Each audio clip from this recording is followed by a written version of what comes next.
नुकतीच मावळ मतदारसंघाची निवडणूक झाली।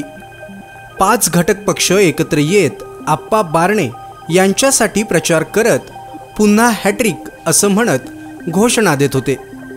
राज्यात महायुती असली तरी मात्र स्थानिक पातळीवर पक्ष, कार्यकर्ते आणि प्रत्येकाचे राजकीय विचार वेगळे असल्यानं अनेक कारणांवरून सर्व पक्षातील कार्यकर्त्यांमध्ये आपापसात मतभेद बघायला मिळाले।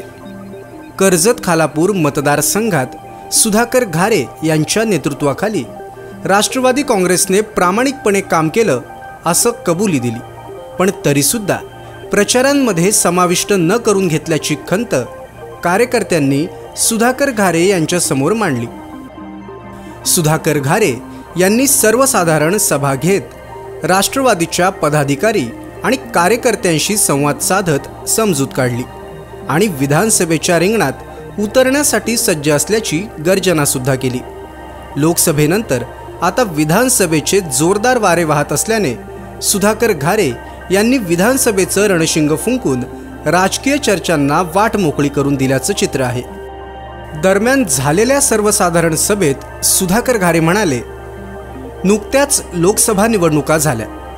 शिवसेना शिंदे गटातील काही कार्यकर्ते आणि पदाधिकारी यांनी राष्ट्रवादीच्या कार्यकर्त्यांना विश्वासात न घेता अतिशय दुय्यम वागणूक दिली, पण तरीही सर्वांनी अतिशय प्रामाणिकपणे महायुतीच्या उमेदवाराचं म्हणजेच आप्पा बारणे यांचं काम केलं, त्याचा मला अभिमान आहे। निवडणुकीदरम्यान अनेक कार्यकर्त्यांनी त्यांच्या मनातील खंत व्यक्त केली, पण आपण महायुतीचं चांगलं काम करत असताना उगाचच त्याला गालबोट नको म्हणून त्यावर आपण चर्चा केली नाही। आम्ही जिथे असतो तिथे प्रामाणिकपणे काम करतो हे विरोधकांना सुद्धा ठाऊक आहे। आपण काम केलं नाही असं कोणी बोलत असेल तर त्याला उत्तर द्यायला मी समर्थ आहे।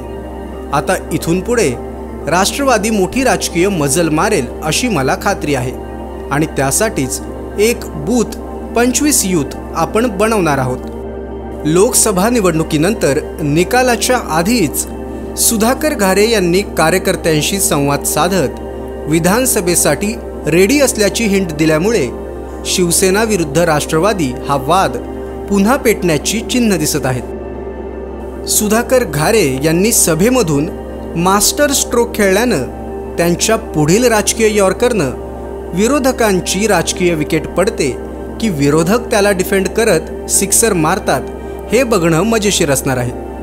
सर्वांची समजूत काढत आणि विरोधकांवर हल्लाबोल करत सुधाकर परशुराम घारे यांनी कार्यकर्त्यांची ढाल बनत राजकीय संरक्षण केलं असल्यानं पक्षश्रेष्ठींनी त्यांची पाठ थोपटलेली आहे। ताज्या बातम्या आणि लेटेस्ट अपडेट्ससाठी आजच सबस्क्राईब करा कर्जत विकास यूट्यूब चॅनलला आणि बेल आयकॉन दाबायला विसरू नका।